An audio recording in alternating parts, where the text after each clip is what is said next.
కేవలం 7,999 up to 10 kgs వరకు బరువు తగ్గి అధిక బరువు నుంచి వచ్చే ప్రధాన సమస్యలను దూరం చేసుకోండి. విశాఖ జిల్లా భీమిలి పోలీస్ స్టేషన్ పరిధిలో దారుణం చోటు చేసుకుంది. వేరే వ్యక్తితో వివాహేతర సంబంధం పెట్టుకుందని భార్యని నిలదీసిన భర్తను హతమార్చింది భార్య. భర్త ఆరోగ్యం బాగోలేక అపస్మారక స్థితిలోకి వెళ్లిపోయాడని డ్రామాలాడింది. కొన ఊపిరితో ఉన్న భర్తను వైద్యం కోసం హాస్పిటల్కు తీసుకువెళ్లి బంధువులను వైద్యులను నమ్మించింది.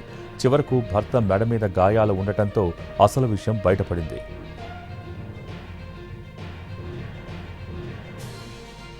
శ్రీకాకుళం జిల్లా ఎచ్చర్లకు చెందిన నాగమణికి వలంతపేటకు చెందిన బోర సూరిబాబుతో 8 ఏళ్ల క్రితం వివాహమైంది. వలంతపేటలోనే భార్యాభర్తలిద్దరూ నివాసం ఉంటున్నారు. సూరిబాబు తాపీ మేస్త్రిగా పనిచేస్తుంటే నాగమణి స్థానికంగా ఓ నూడిల్స్ దుకాణంలో పనిచేస్తోంది. భార్యపై అనుమానం తాగేసి ఇంటికి రావడంతో వీరిద్దరి మధ్య పలుమార్లు గొడవలు జరిగేవి. పెళ్లై 8 ఏళ్లైనా వీరికి సంతానం లేదు. ఈ క్రమంలో ఏడాది కిందట పుట్టింటికి వెళ్లిపోయిన ఆమె ఇటీవల పెద్దల రాజీతో భర్త వద్దకు చేరింది.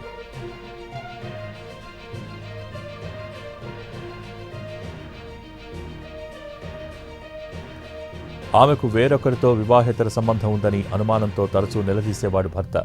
ఇదే విషయమై దంపతుల మధ్య గత కొద్ది రోజులుగా తరచూ ఘర్షణలు జరుగుతున్నాయి. ఈ క్రమంలో ఆదివారం పనికి వెళ్లిన సూరితాత మధ్యాహ్నం ఇంటికి వచ్చాడు. వీరి మధ్య మళ్లీ వాగ్వాదం జరిగింది. దీంతో నాగమణి తన చున్నీని భర్త మెడకు గట్టిగా బిగించి శ్వాస ఆడకుండా చేసి ఊపిరి తీసింది. ఆ తర్వాత ఏమీ తెలియనట్టు భర్త ఆరోగ్యం క్షీణించిందని బంధువులకు ఫోన్ చేసింది.